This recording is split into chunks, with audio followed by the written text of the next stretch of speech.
is the tanks that will make all the Nazis keep away. The Führer is dead and Europe is red. Let us point all our guns at the USA. We shall live forevermore. We can start a nuclear war. Spoiler alert, I got the tank. The WZ-111, Chinese Tier 8 Premium, formerly available only on the Chinese server. Gotta admit, it is a good looking tank. It's not one that I was pursuing for credits, because I've got a hell of a lot of Tier 8s already. Bit of a gold whore by the looks of things. But I want to train up my 110 crew, and what better vehicle to do it in than this. I was never going to buy the 112, especially not at full price. Didn't really have much of an interest in it. But there's always that interest in increasing your crew skill, and another premium matchmaking vehicle is always appreciated, I guess. Unfortunately, it doesn't come with the same sense of achievement as the IS-6 did. I paid for a whole bunch of this vehicle, and the only question that's going to be answered in this video is exactly how much I ended up paying. But on the whole, I think it's a good move that Wargaming did with this one. Giving people the option to buy off parts of the mission means that those who aren't insane nation kleptomaniacs like I am at least get a chance to take part and get themselves a discounted tank, and those who don't have the time to dedicate to it can still have a chance to enjoy some of the, the bonuses and benefits here. So it's a pretty good plan for the players, and it's also pretty smart for Wargaming because they make some money out of it, out of a tank that people probably weren't going to go for anyway, and for a tank that just isn't available for sale for almost all of the servers. So it lines their pockets, gives us a cheap tank, gives us something interesting to do, and gives me fodder for a video. And you all know the structure by now. Start off with the introduction, that's this part for those that weren't paying attention, followed by the strategy, the plans that I have for the week, followed by the progress to see how it went on, and then capping it all off with a nice little gameplay video. So let's get on to it.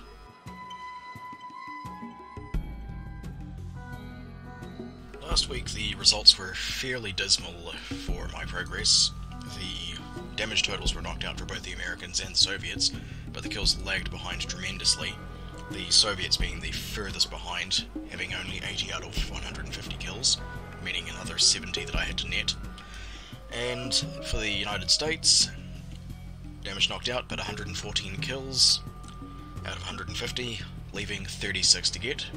And I figured I'd start the week powering through the Yanks, get those done in a day or two, and then focus on the Soviets, and then maybe knock out the British. The Yanks, because they were the highest value, the closest to completion, decided I'd pretty much follow the same tack that I had with the Germans. The basic premise of my German kill grind was to go with vehicles that would face lower tiered enemies, because you can kill them quicker even if you don't get much damage from them, and focus on vehicles that had a high rate of fire and fairly accurate guns, just so that you could snipe away any kills that you could locate, just finish off things that were wounded, be a complete vulture about things.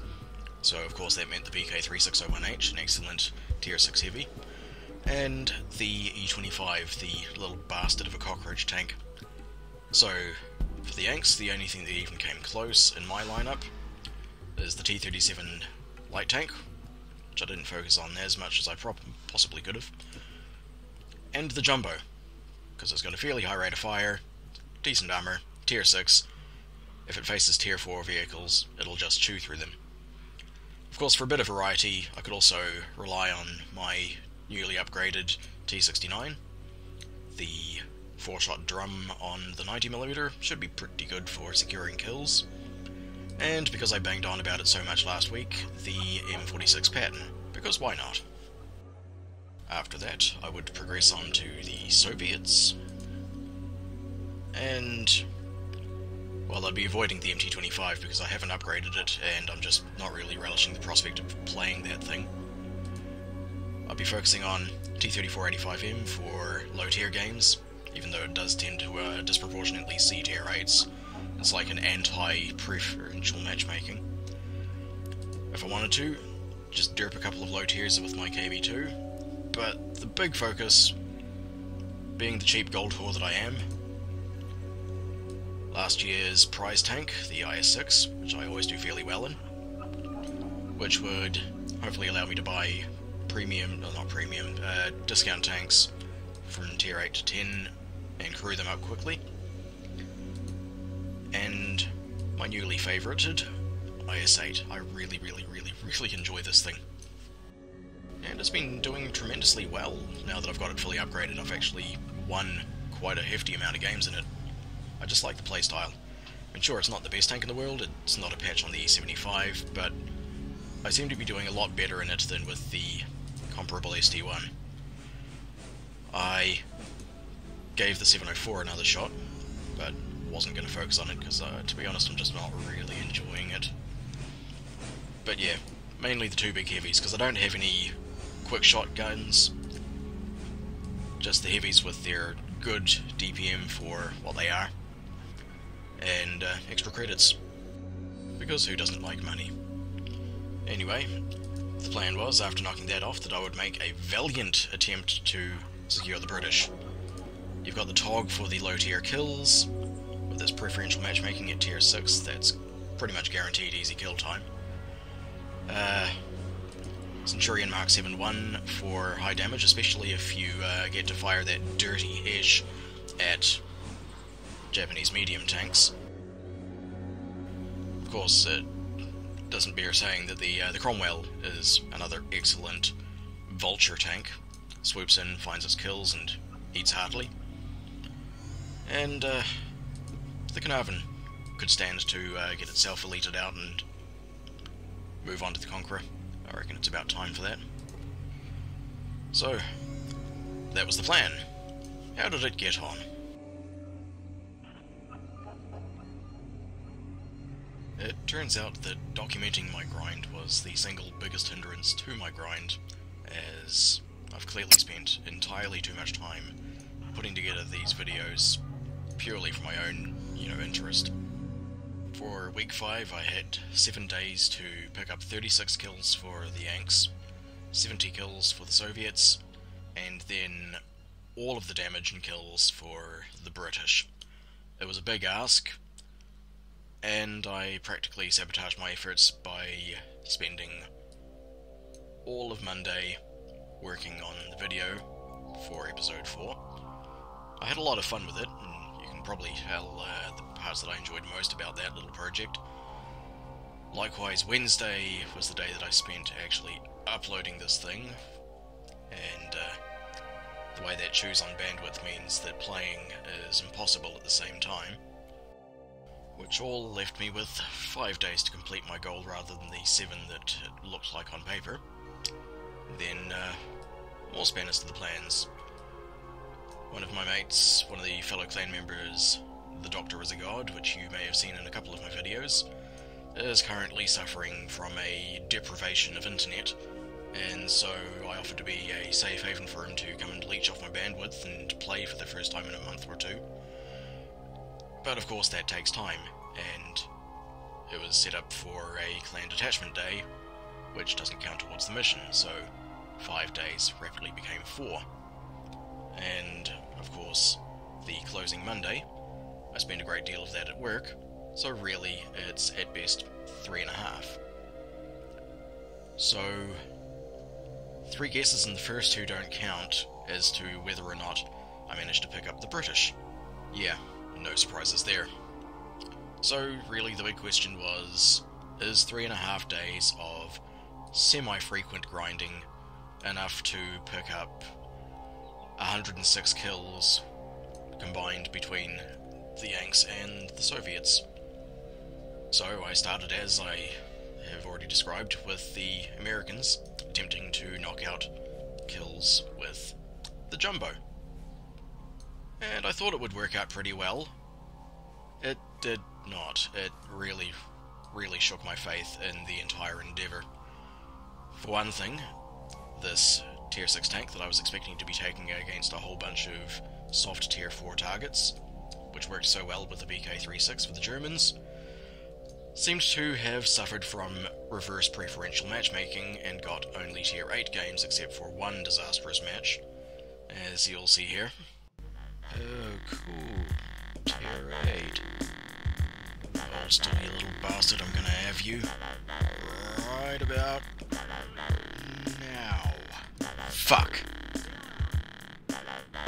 Ooh, T28. Tasty. Okay. Ooh, I can have this guy. Come on. Come on. Ah! Yes, Cromwell. Mine. Fuck. Mine. Come on. Come on. God damn it. Tier 8 because fuck you. Okay, faster tanks have the right of way. Time to turn back. Turn. Turn. Why won't you turn?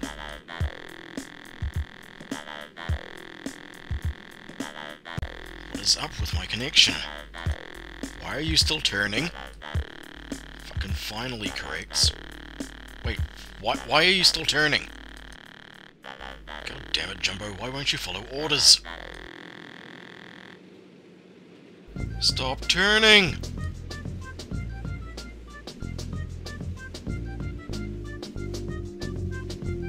Stop driving forward, you bastard! Stop reversing, you son of a bitch!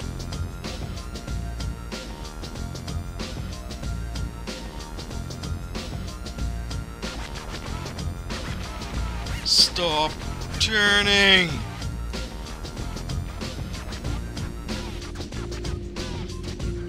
Fine, oversteer. Pirouette for all I fucking care. It's the Royal Jumbo Ballet. Hello all, how are you today? Would you like to be friends? That would be ever so much fun. What's that? You would like me to stay? I'm terribly sorry, but I really must be off.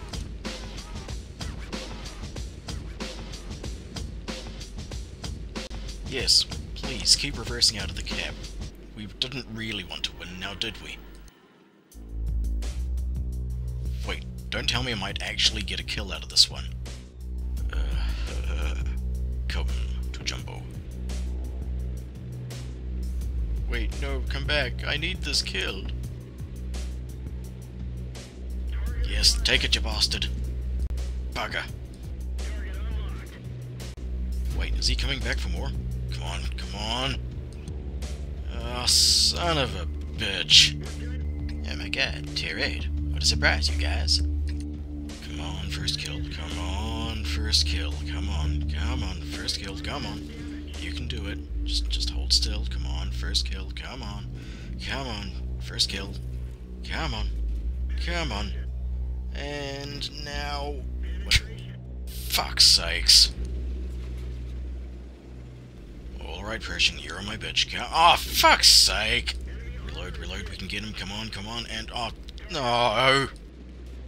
Alright, fine, I'm eating this IS-3, all of it.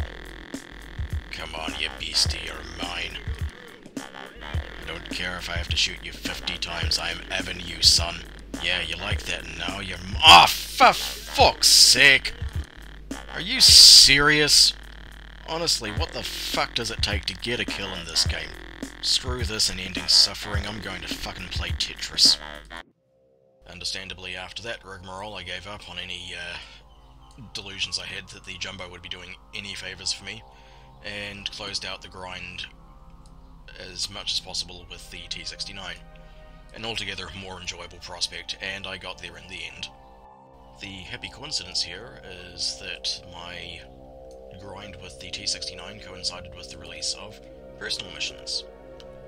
So I managed to pick up a few of the medium tank missions, and discovered that that gives you a fair amount of financial reward that I wasn't expecting. I quite appreciated that, and decided to carry on the process with the Soviet heavies that I'd planned. So, my IS-6 and my IS-8, with a few games for the IS-3 thrown in for good measure, managed to complete the vast majority of the heavy missions, and got pretty much to Heavy Tank 14 through that, and with all the financial reward that gave me, and the serious paycheck you collect for driving this credit monster around, it gave me more than enough cash that more than enough cash necessary to pick up our good friend, the Jagd Panther 2. And, oh boy, is this thing fun. Now, I will defend the Ferdinand to my last breath as being a decent Tier 8 tank destroyer. I enjoyed it once it was fully upgraded. It performs well enough. I'm not going to claim that it's better than the Jagd Panther 2, but it's a good vehicle. But oh boy, if you want to have fun, you go with this. The speed... Yeah, it's the speed more than anything that makes this the tank to go for. Decent defensive armament, the sloping's nice, the gun's good, but it's the speed. You want that, trust me. And as a side note, which I hadn't realised at the time, pretty much every module of this is unlocked previously with the Jagd Panther 1, and carries through mostly to the Jagd Tiger. Kinda wish I'd realised that at the time. It would have saved me a lot of the painful grind involved with the Ferdinand. Basically, if you haven't progressed the Porsche Heavy line, don't touch this thing with a 10-foot pole. But anyway, back to the task at hand, Soviet grind. I completed most of the Soviet grind platooned up with Infector, who had a little bit of spare time this week to help me towards the goal. I was despairing before his involvement, and I ran into quite a few enjoyable games. We managed to pick up a couple of really decent results. Some Brothers in Arms, Top Gun or two, and it all worked out rather well. Turns out, tanking the tanks that you actually enjoy playing is a much better option than trying to game the system, as I had with the Jumbo.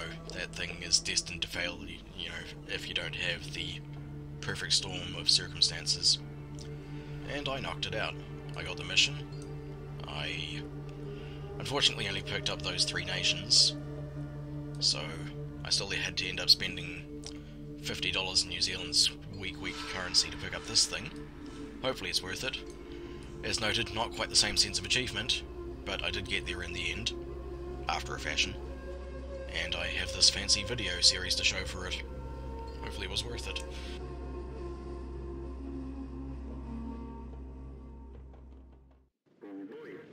A lovely little Tier 8 assault game on Karelia. I'm platooned once more with Infector in his Tiger 2. Driving myself in the IS-3, widely regarded as probably the best Tier 8 heavy in the game. It's a great brawler with adequate armour, fantastic mobility, and the truly fearsome BL9 122mm with about 225mm of penetration, perfectly adequate at Tier 8, and the 390 Alpha that the Russians have so commonly is a treat. As you see, our light tanks have made an initial rush to the enemy hill, which is vitally important for locating targets. The way that the map is set up, with the spawn points in the top left and bottom right corners respectively, there's a couple of hill vantage points where you can camp and get shots across, but they are outside of each other's respective view ranges, as represented on the map with the circle. But if you look at the square on the map, that's the render distance. Everything inside that square on the map will be drawn in on your game. So if you've got a scout lighting the enemy base, while you're sitting at the extreme edge outside of the view range but within the render range, you can fire without getting spotted. This is an incredible advantage and very important, either for the attackers getting a fast tank up into D4 to light the entire defensive side, or the defenders sending light tanks down to the hill to light up anyone up there and countering the attackers' scouts in the process. Now, Infector and I are heading initially up to the northeast corner for a couple of very good reasons. First of all, the rock line you see here is excellent artillery cover and gives you something pretty good to duck behind while going through the IS-3's relatively long reload process. Secondly, most enemy vehicles tend to spawn at spawn point 3, the northern side, so I'd have a lot of hit points to chew on and a lot of kills to put in. Now we've got Infector putting in a nice shot for me so that I can hammer home a follow-up, double tap. Didn't quite get the kill, was going to hopefully ram him, but the Type 62 pips me before I can get there, but fair enough, I did take the LTTB off him earlier. So while I'm here, follow 3, swing around, and go for the IS-3. Unfortunately, plugged a shot into his side there, and the sides of the IS-3 are remarkably trolled. There's a band of spaced armor there that's just... it completely foils you at the worst possible time. I shouldn't have auto-aimed, I should have gone a bit lower and just shot him just above the tracks. And as you can see, it's not a mistake that I was going to make twice. Now we've got the north all wrapped up, and I was initially going to go through down behind through the enemy spawn point and really get amongst the tank destroyers that were undoubtedly going to be infesting the hill, but it's at this point that Infector and I noticed the predominant push of the enemy force was actually on the southwest, not what we were expecting. So Infector headed back to base to give our defence there a bit of backbone, and I cut through the centre to deal with firstly this Jackson, but also the pair of Rheinmetall Vorsigs were going to be perched up on that hill, just as you can see to the left there. We can't afford to ignore these two tank destroyers on their sniper perch here. If we left them to their own devices and just went straight back to defend, the enemy attacking us would be lighting us for them to get shots into our flanks from complete anonymity over here on the hill. This would mean that the main enemy attack could just hunker down and spot us, not really needing to risk themselves in any way, and would be getting shot by the Vorsigs with absolutely no ability to retaliate. A sure recipe for disaster, so I needed Infector to just hold the enemy off at arm's length long enough for me to deal with this threat and then double back to help. So that's one down, and the Type 59 dealing with the other one, so I start heading towards our base. Unfortunately, the Vorsig defended himself rather adequately, meaning I'd have to turn around and deal with him as well. And you all know what a chore it is getting an extra kill, right? The problem with the IS-3 is it's inaccurate, which isn't a problem if you have the time to range in, because you automatically hit the centre pretty much, as you can see there. But by the time you range in, sometimes the enemy can sneak the kill away from you, and you become an easy target for the enemy. Now, I didn't repair my tracks initially, because I thought that I'd be able to repair in time, without resorting to consumables, but I started taking a little bit too much fire, and there's a lot of enemy presence near our base, so I had to get up and moving again. So, no time to stop and aim at the T-29, just cross the swamp and try and get lodged in at D4 and see if I can sneak a shot at that Type 59 that smacked me earlier. Unfortunately he's behind cover, so I've got no way to deal with him, and it's much more important that I get into a good position to defend our base. Make the enemy fight on two fronts instead of being able to just plough through the linear engagement against the Tiger P and Infector. Hopefully our light and medium will give me early warning if the Type 59 starts making a move. Black Prince is giving me some marvellous shots at the soft side of his tank, and as he's going to be the easiest to kill quickly and remove him from the equation, it's a good idea to focus in on him to the exclusion of the KV-4, which, although a bigger threat and tougher to deal with, is a lot easier to deal with when he doesn't have backup. As I still had a lot of hit points to play with, it was more important to remove guns from play for the good of my team, rather than caring for my own health. And so, because my team is holding the enemy heavies off, I'm free to act against the Type 59 without worrying about them. Unfortunately, I take a hit in the ammo rack, and I repair that before the ram. I wouldn't otherwise, but I needed to ensure that I could reload in time to finish off the Type 59 before he finishes me. It would have been quite embarrassing to repair that ammo rack and then damage it again during the ram, but it proved to be the right call, and now to go and deal with that Tiger. The enemy is now down to just two tanks, a badly beat up Tiger and an incredibly fragile French scout, so it's basically just mop up mode to see how much I can get out of this game before it closes. It'll take just a couple of hits to finish off that Tiger, and the Frenchie lights up again. Aim in and take a shot. No idea what the hell happened to that shell. Maybe it was abducted by aliens for all I know. Unfortunately, this allows the French Air Force to take out Infector and his Tiger too. So it's time for a revenge shell. A nice meaty 399 damage, sadly leaving him on one hit point. What are the fucking odds? Try and get the reload to finish this bastard off because we've got unfinished business. Unfortunately, gun depression fails me, so I have to rejig the angle, auto-aim so I can get a snapshot, pull the trigger, and nail him. That's the last of my standard shells, and the Tiger dies before I can get to him, so that's game, Hendrix. So that was definitely a fun game. I netted myself a top gun, and if I hadn't had that IS stolen off me by the Type 62, that would have been a Radley Walters to boot. But still, nearly 6,000 WN8 has got to be good, as is knocking off a mission with honours. 3,415 damage with 1,300 base XP, with nearly half the kills in the match. Only blocked 1,380 damage because the enemy didn't really have many chances to shoot at me. this was pretty much your typical IS-3 match, just running around shooting dudes in the face because you've got the speed to do it. Thanks for watching, and now I've got to think of other things to make videos about.